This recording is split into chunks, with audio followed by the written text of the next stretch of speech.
Assalamualaikum warahmatullahi wabarakatuh. Perkenalkan, nama saya Fatma Hamidah dengan NIM 187205006. Saya mahasiswi dari Universitas Pancasakti Bekasi, Fakultas Ilmu Pendidikan, Prodi Pendidikan Ekonomi kelas A. Untuk memenuhi proyek mata kuliah Manajemen Keuangan dengan dosen pengampu Bapak Karyadi MM, saya akan menjelaskan kesimpulan beberapa materi yang telah saya pelajari di semester ini.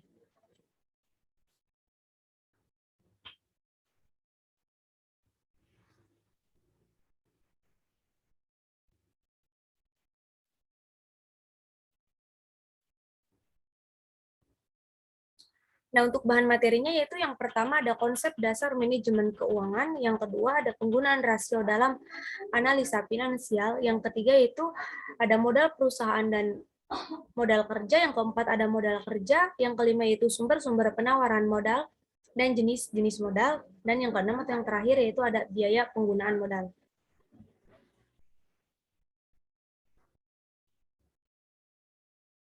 Nah, yang pertama yaitu ada konsep dasar manajemen keuangan.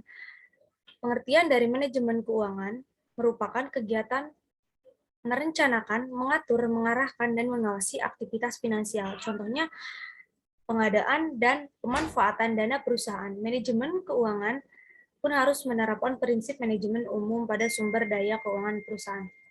Tujuan manajemen keuangan sebagai berikut, yaitu yang pertama ada memaksimalkan keuntungan berdasarkan keputusan yang tepat, yang kedua yaitu ada pemanfaatan uang yang tepat dan optimal supaya efisien terus terjaga. Yang ketiga itu mempersiapkan struktur modal yang bisa didapat dari internal ataupun eksternal.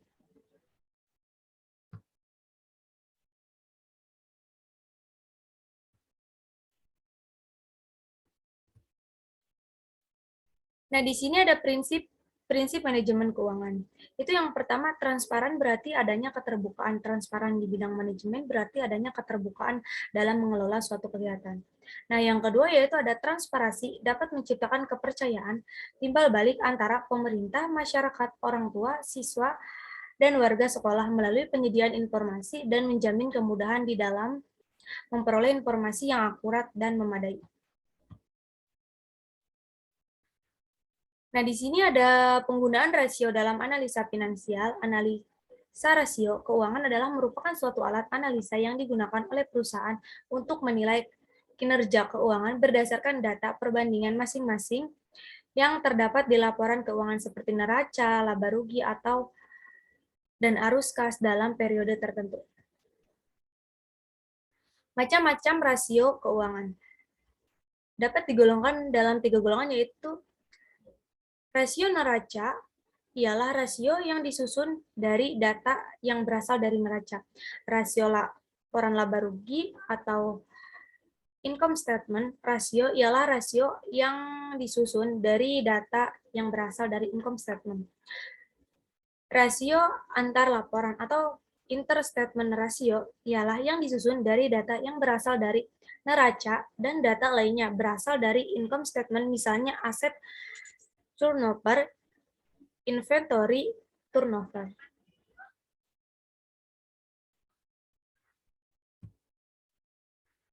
Nah, di sini ada modal perusahaan dan modal kerja. Modal perusahaan bernilai positif jika harta lancar perusahaan lebih besar dari jumlah kewajiban lancarnya. Sebaliknya, jika kewajiban lebih besar daripada harta perusahaan, maka keuangan perusahaan dinyatakan kurang baik atau modal kerjanya negatif. Nah, di sini untuk modal kerja, yaitu modal kerja adalah modal yang dimiliki perusahaan untuk membiayai kebutuhan jangka pendek perusahaan. Dengan kata lain, modal kerja merupakan modal yang menunjukkan kemampuan dan kesehatan keuangan perusahaan.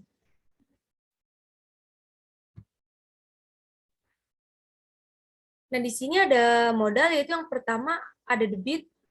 Dalam debit yaitu tersedia modal konkret dan modal aktif. Yang kedua ada kredit, yaitu di dalamnya ada modal abstrak dan modal pasif. Yang ketiga ada modal aktif, yang di dalamnya ada aktiva lancar dan aktiva tetap. Yang keempat ada modal pasif, yang di dalamnya yaitu ada uang dan modal sendiri. Nah, di sini ada aktiva lancar. Aktiva lancar adalah jenis aktiva yang memiliki pemanfaatan dalam kurun waktu singkat, kurang atau sama dengan 1 tahun, sudah dapat diubah menjadi uang tunai. atau kas. Aktiva lancar meliputi kas, merupakan uang tunai yang dapat difungsikan untuk membiayai operasional perusahaan.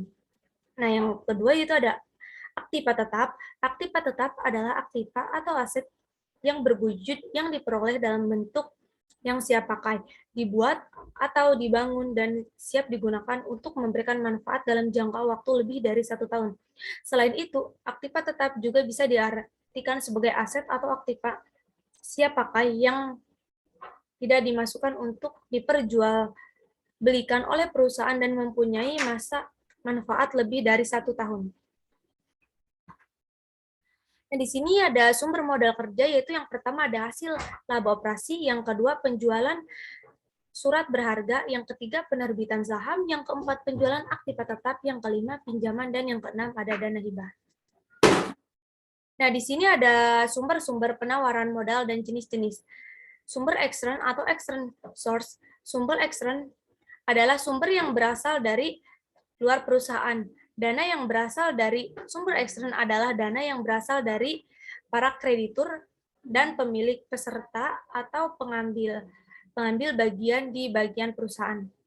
Dana yang berasal dari sumber ekstern adalah dana yang berasal dari para kreditur dan pemilik peserta atau bagian dari dalam perusahaan. Modal yang berasal dari para kreditur adalah merupakan utang bagi perusahaan yang bersangkutan, dan modal yang berasal dari para kreditur tersebut ialah apa yang disebut modal asing.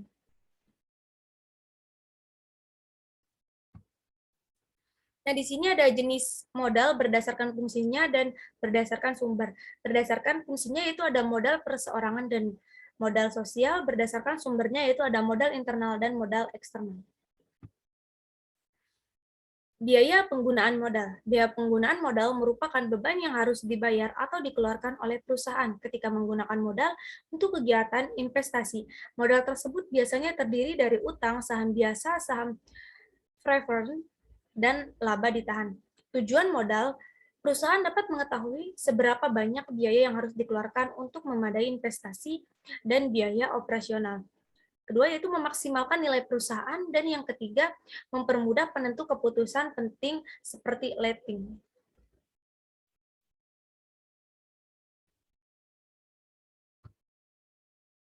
Faktor modal. Yang pertama yaitu ada keadaan umum perekonomian, yang kedua yaitu pemanfaatan utang dan saham khusus secara ekstensi, yang ketiga yaitu ada daya saham suatu perusahaan, yang keempat keputusan operasi dan pembiayaan yang dibuat manajemen, yang kelima yaitu ada besarnya pembiayaan yang diperlukan.